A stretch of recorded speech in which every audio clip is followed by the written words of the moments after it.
Dentro desse contexto, tem tudo a ver com bom aproveitamento do tempo e aumentar a leitura. Tem a ver também, aí é o quarto passo, rever as suas amizades. Eu percebo que, por exemplo, quando eu era adolescente, eu comecei a namorar com minha esposa ainda bem adolescente. A gente começou a namorar com 16 anos, no ano de 1998. Mas já desde aquela época a gente queria casar. Então a gente queria se desenvolver profissionalmente, materialmente, estudar, se dedicar, ter uma vida séria, sem bobeira, sem perda de tempo, sem coisas fúteis. E eu percebi que naquela época a gente tinha alguns amigos, né, naquele contexto, e eu percebi que alguns amigos, na verdade a maioria dos amigos, não tinha essa mesma visão nossa. Ele não estava nem aí para casamento, não queria casar. E só para contextualizar, eu comecei a namorar com a minha esposa, a Bárbara, com 16 anos.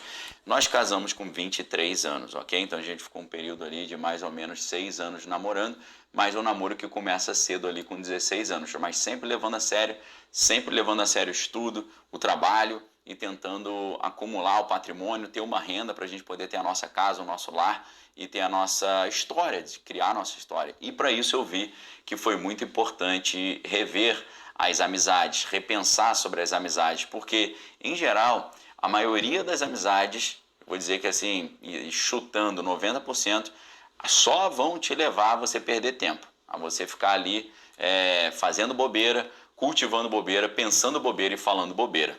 Nesse sentido, inclusive, me lembro até de um provérbio oriental antigo que diz assim, pessoas normais falam sobre outras pessoas.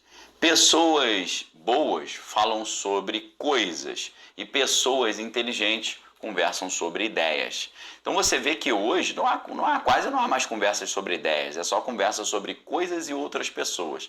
É fofocaiada, bobeirinha, amenidades, coisas que não acrescentam. Agora ideias.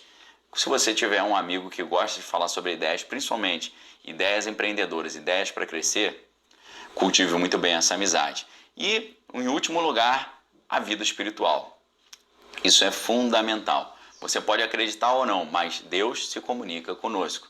E Ele se comunica com todo mundo que quiser. Basta buscar, né? A Bíblia nos ensina, bater, abrir-se-vos-á, buscais e achareis, procurareis e encontrareis. E quando você busca, Deus te responde. Várias das coisas que eu tenho na minha vida hoje, inclusive o meu próprio casamento, foram feitos com base em oração. Respostas de oração. A Bíblia nos ensina no Salmo 1 o seguinte: bem-aventurado é o homem que não anda segundo o conselho de ímpios, nem se detém no caminho dos pecadores e nem se assenta na roda dos escarnecedores. Antes ele tem o seu prazer na lei do Senhor e na sua lei ele medita de dia e de noite. Fazendo assim será como a árvore plantada junto a rio de águas, que dá fruto no tempo certo, cujas folhas não caem, e tudo que fizer prosperará. Isso aí para mim é vital. O mais importante de tudo, a vida espiritual, porque Deus vai te orientar em oração e jejum naquilo que você deve pensar, fazer, com quem você deve andar, que tipo de negócio você deve iniciar e com quais pessoas você deve conversar para atingir os objetivos, não seus, mas os objetivos que Deus sonhou para você, porque a Bíblia também nos ensina que, mais do que tudo que nós pedimos e pensamos, são as coisas que Deus tem guardadas para nós. Então essa é a quinta e última dica.